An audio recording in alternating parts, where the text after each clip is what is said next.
pas de parler là, je fais. Non, excuse-moi, c'est moi, j'ai pas vite été concentrée. Marcel.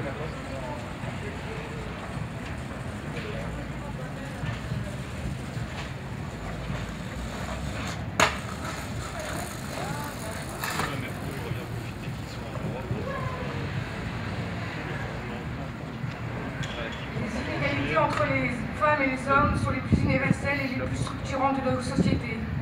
Les femmes en première ligne des inégalités sur le marché du travail.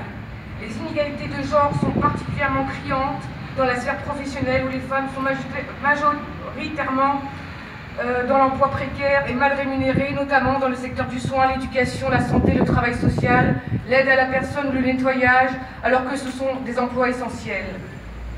Les hommes gagnent 24% de plus que les femmes selon une récente étude de l'INSEE en juin 2020. Les femmes sont concentrées dans 12 familles professionnelles dévalorisées financièrement et socialement, où les qualifications et la pénibilité ne sont pas reconnues. Les assistantes maternelles, les employés de maison, les aides à domicile, les aides ménagères, les caissières, les auxiliaires de vie, les secrétaires, etc. Ce sont aussi des secteurs où les emplois sont précaires, les chiffres parlent d'eux-mêmes. 78% des emplois à temps partiel sont occupés par des femmes, 70% pour les CDD et les intérims. Travailler et être pauvre, les femmes en première ligne. Cette précarité est particulièrement vécue par les mères de famille monoparentales, plus d'une sur 4 qui travaillent et pauvres. La précarité de l'emploi constitue l'un des principaux freins à la syndicalisation des femmes. Le champ syndical est souvent structuré par des clans internes et des cliques qui ont des effets excluants pour ceux qui n'en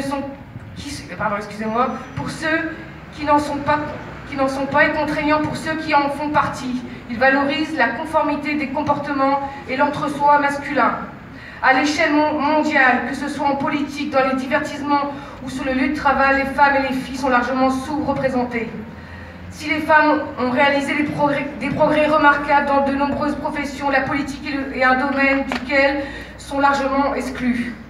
Partout dans le monde, elles se sont fait remarquer par leur absence au poste de décision du gouvernement.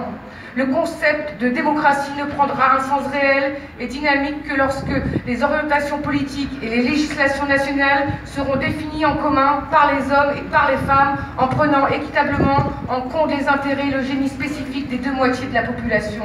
La justice de genre recouvre l'égalité et l'équité complète entre les sexes, dans toutes les sphères de la vie, de sorte que les femmes puissent conjointement et sur un pied d'égalité avec les hommes définir et élaborer les politiques, les structures et les décisions qui touchent à leur vie et concernent l'ensemble de la société.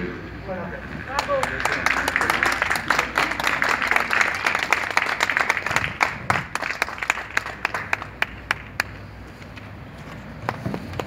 Bravo, Maëlle.